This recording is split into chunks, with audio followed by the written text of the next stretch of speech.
ગાંધીનગરના જમિયતપુરા ખાતે અંદાજે ₹300 કરોડથી વધુના ખર્ચે આધુનિક સુવિધાઓથી સજ્જ વિશ્વ આંજણા ધામના નિર્માણનો ભવ્ય ભૂમિપૂજન સમારોહ યોજાયો હતો।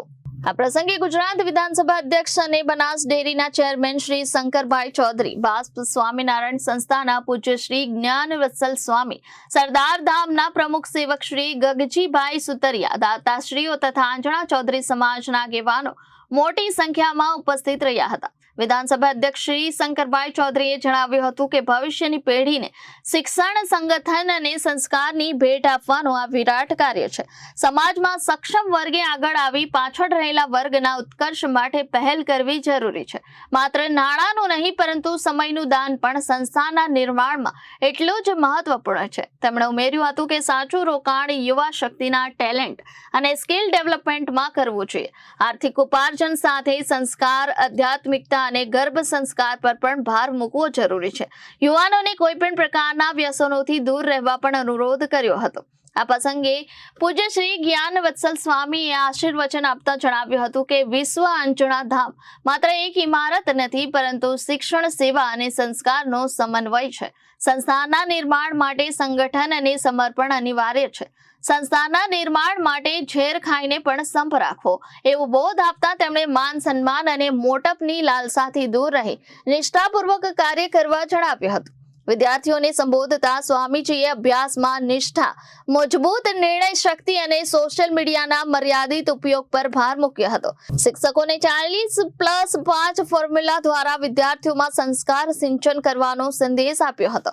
સરદાર ધામના પ્રમુખ શ્રી ગગજીભાઈ સુતારિયાએ જણાવ્યું હતું કે યુવા શક્તિમાં રોકાણ થકી સામાજિક પરિવર્તન શક્ય બને છે। સરકાર અને સમાજ સાથે મળીને કાર્ય કરશે તો ભારતને વિશ્વગુરુ બનતા કોઈ રોકી શકે નહીં।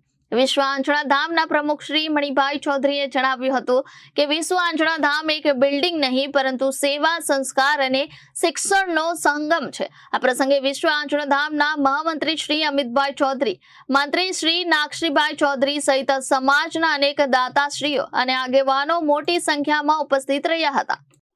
સાહેબ, આપનું નામ, પરિચય? મારું નામ છે મણિભાઈ કે ચૌધરી। આ વિશ્વ આંજણા ધામને સમાજના ઉત્કર્ષ અને ભાવિ પેઢીના ઉજળા ભવિષ્ય માટે જે બનાવીએ છીએ અમે બધા મિત્રો મળી, એનો હું એક પ્રમુખ સેવક છું। સાહેબ, આજે કાર્યક્રમ રાખવામાં આવ્યો છે, શું કાર્યક્રમ હતો અને કઈ રીતનું નિર્માણ આપણે કરવાના છીએ? સમાજના ઉત્થાન માટે આપણે કઈ રીતની કામગીરી કરીશું? આ કાર્યક્રમ આમ તો ભૂમિપૂજન એટલે હવે અમે કન્સ્ટ્રક્શન શરૂ કરવાના, એની બધી તૈયારીઓ થઈ ગઈ, પણ એ બાના નવા દાતાઓને પણ સન્માનિત કરી શકીએ, સમાજમાં અવેરનેસ આવે, બીજો સમાજ અમારો જોડાય। અમે ભાવિ પેઢીના ઉત્કર્ષ માટે આ સંસ્થા બનાવીએ છીએ।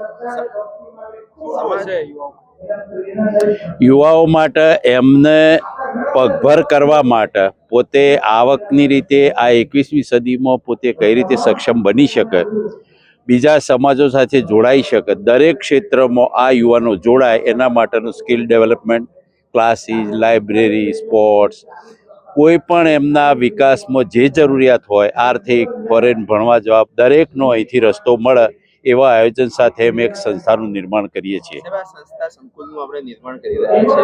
સંકુલ કેટલા માળનું હશે, કઈ રીતના બનશે, કેટલા કરોડનું બનવામાં આવશે અને એની અંદર સુવિધાઓ કઈ કઈ છે? આ બિલ્ડિંગ લગભગ એટલું આધુનિક બનશે ને 13 માળનું છે। એની અંદર 13 લિફ્ટ છે, લગભગ 2500થી 3000 દીકરા દીકરીઓ ભણશે અને એ એમના બધા જે એમના ટ્રેનિંગ સેન્ટરો તજજ્ઞો દ્વારા અમે અપાવવાના, એમને જમવાની, રહેવાની ઉત્તમ સુવિધા છે। લગભગ 562 જેવા રૂમો હશે, ઓડિટોરિયમ, લાઇબ્રેરી, અદ્યતન, સારા તજજ્ઞોને બોલાવીને અમને શિક્ષિત કરવા માટે અમે પ્રયત્ન કરીએ છીએ અને ગામના શેવાળાના માણસનાનો લાભ મળે એ અમારો મુખ્ય ઉદ્દેશ છે। કારણ કે અમારો મોટો ભાગનો સમાજ ગામડાઓમાં વસે છે અને જેમની ઘણી આર્થિક પરિસ્થિતિ ઘણા બધા લોકોની બહુ વીક છે, એને કઈ રીતે આગળ લાવવાનું, ઉપયોગી થવું એ અમારો આશય છે। વિવેક સિંહ, જનાદેશ ન્યૂઝ।